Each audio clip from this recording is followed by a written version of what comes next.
Hey guys, welcome back. Today we are giving you our quarterback rankings for the 2021 fantasy football season. We want to help you win your draft to win your league. Let's start this fantasy football podcast right now.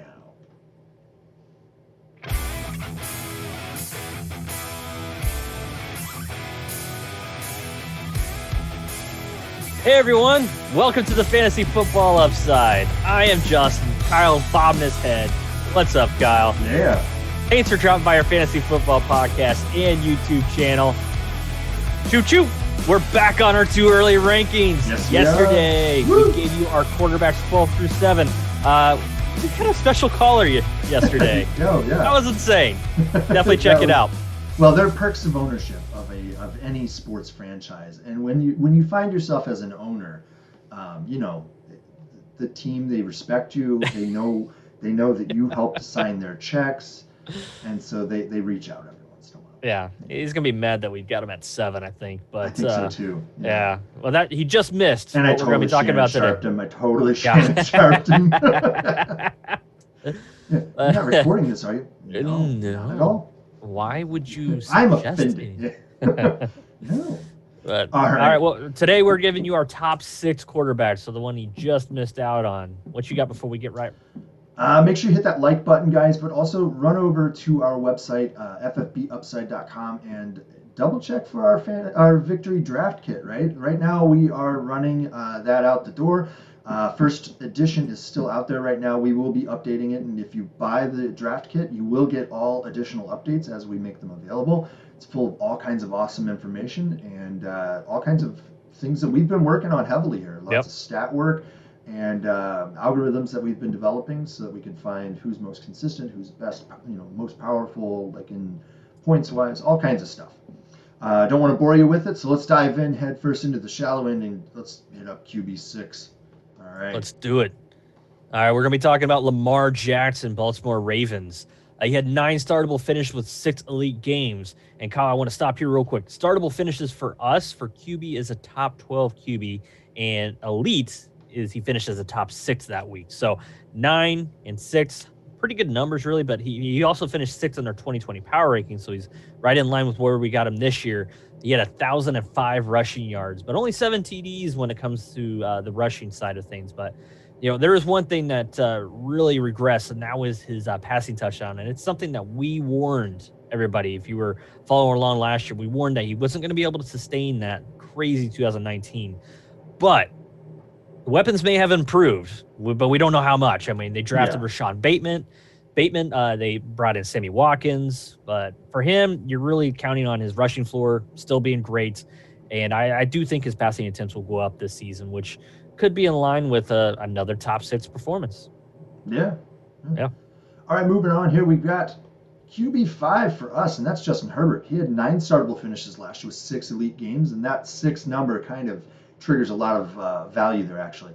And like you said, that's a top 6 finish. That's pretty crazy considering last year was his rookie year, right? He was 9th in our 2020 power rankings.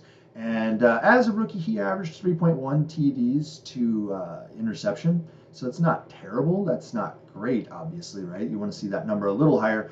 But the volume of passes that he had was crazy. He threw the 4th most passes in 2020.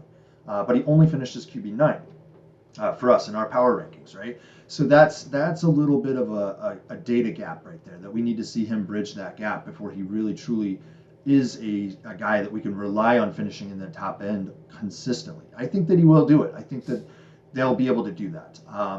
So look, you've got a new defense-oriented coach, could focus more on the run game. I think that's going to allow him to have a little bit less pressure on his shoulders. You can't have him throw 24 times a game to Keenan Allen for very long without him getting killed back there all the time, right?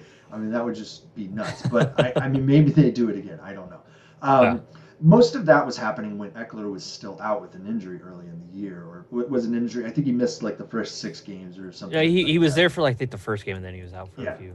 Yeah, so I think that really upped the passing volume for them, and I think that changes this year. And as a result, I see him actually being sort of that mid-level QB1 value. Yeah, I think that's really possible. He's one of those guys. I think his ADP will be a little bit of a value buy. I think it will be a good buy. Yeah. All right, QB4, who you got? Dak, dak, dak, dak, dak, dak. He's back, baby. 3 startable finish with 3 elite games. Guess what? That was 3 full games he played. He got injured in the 4th one. 21st in our 2020 power rankings, but it says 5 games. I thought it was, or did he get injured in the 5th game? He got injured in the 5th game. That's MB, my bad. So 1 game he didn't have that was startable. But I mean, he was on amazing pace in 2020, and that was after just finishing 2nd in 2019. So, and he was performing even better in 2020 to start off the season. So as long as he is healthy, he could be one of the top QBs. I mean, like I said, he was 2nd in 2019. It wouldn't be, crazy to say that he could be the number 1 QB at the end of the season, man.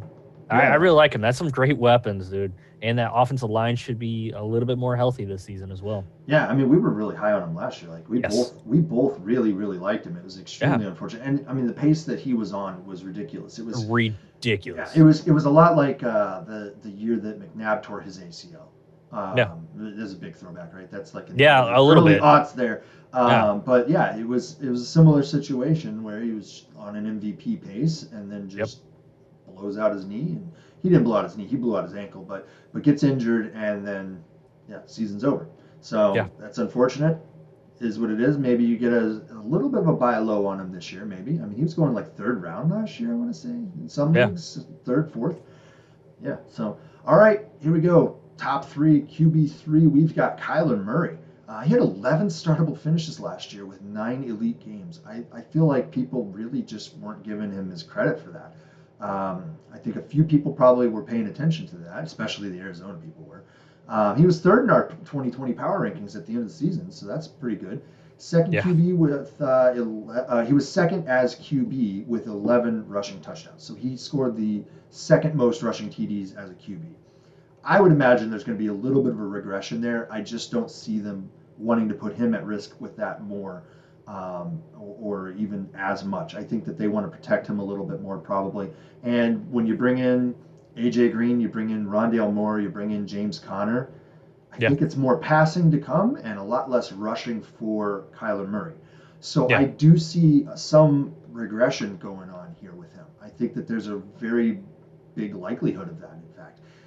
But I think that he still completes more passes, completes more TD passes, and that I think is going to offset the rushing losses that you get from him. But he's still got a pretty good floor for rushing QB. Absolutely. Last year we were talking about how one of your favorite words that we, sayings that we hate is the positive regression. Yeah. We were talking about how his touchdown percentage was really low in 2019, and it had to go up, and that's what happened. It went up, and I think that his touchdown percentage, if it keeps going up like it should, then he's going to be in a really good spot, even with maybe reducing some of those rushing. So I think he's going to be a really good spot for you. Yeah.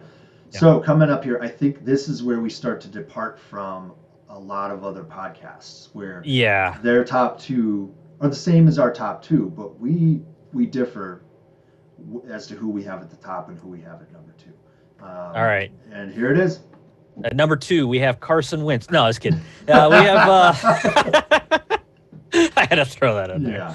We got Patty Mahomes, man. We got Patrick Mahomes the 2nd. We have him at number 2, and he's the 2nd. 10 startable finishes with 5 elite games. He finished 5th in our 2020 power rankings, so that's something to keep your eye on. He finished. He was number 1 in points per game among QBs with 10+ starts. So, he doesn't.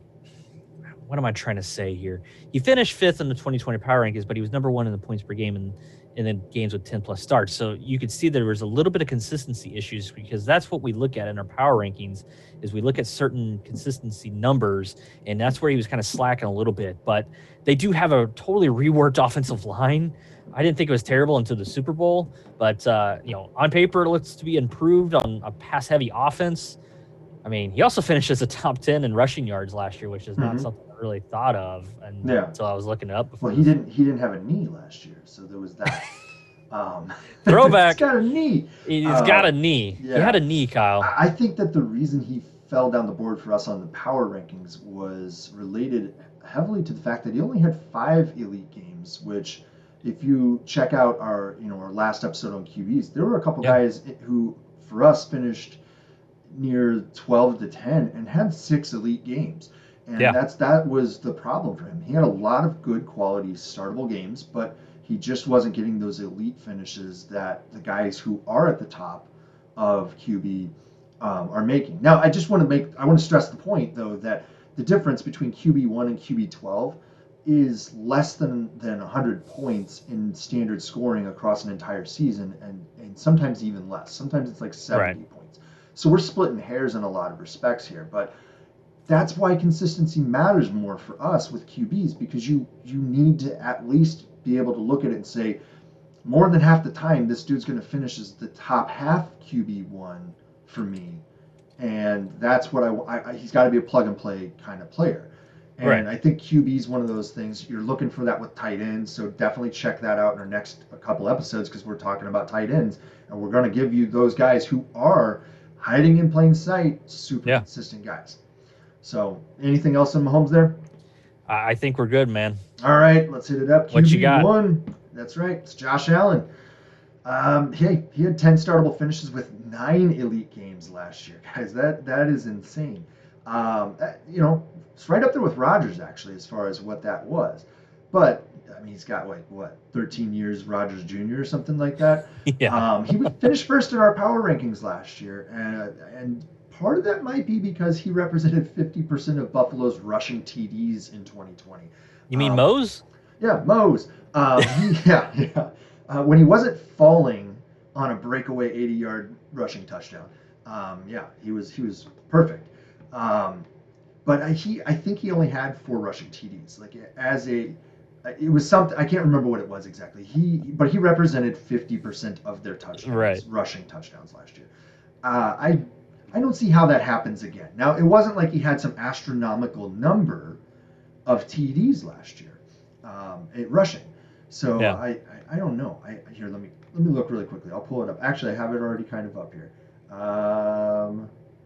While you're looking that up, go ahead. Underneath our pictures, those are our Twitter handles, everybody. Yeah. So definitely go to Twitter, follow us on there, tell us how wrong we are. Yeah. Or right above me is our podcast Twitter, Twitter address. It's at FFB_upside for those of you who are only listening. But he had 8 rushing touchdowns. That was 50% of their rushing touchdowns last year. That's really rough as a team to only have 16 what a shock rushing. That Zach Moss and Devin Singletary did not make our running back rankings. Oh, yeah. Oh, yeah. Reverse spoiler, right? If you haven't watched our running back episodes, you ain't gonna see them there, so it's not much of a spoiler. Reverse spoiler. It's a reverse spoiler. Positive regression, every Yeah, what it's positive regression. Reverse spoiler. It's the scoop hood on the front of a McLaren racing cars. The reverse spoiler. So here we go. They got better. They added Emmanuel Sanders, and I think that's the dude steps in. He's one of those guys who steps in on a new team, and he's always fine. He's always good to go. Yeah. So why not? But look, Josh Allen just screams elite. His consistency is outstanding.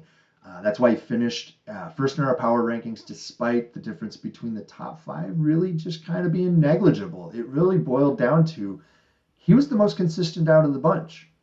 And I think that you're going to see the same thing. A lot of these guys, though, what I really want to stress here is while these are our rankings and we do say Josh Allen should be QB1 by the end of the year, we're not saying go and pay for him.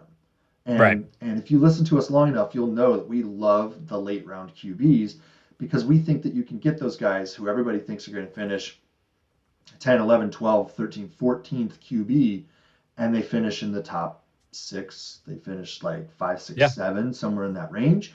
And the difference between those guys and QB1 overall, other than like Mahomes' second season and Lamar Jackson the year after that from 2019, the difference between QB1 and everybody else is really negligible. It really is. Relative to the concerns of other positions, it's just not worth the price. It's just not worth the price. So, I will say losing John Brown might hurt a little bit, but he was also on and off the field last year. He's on and off the field, which is kind of normal for him.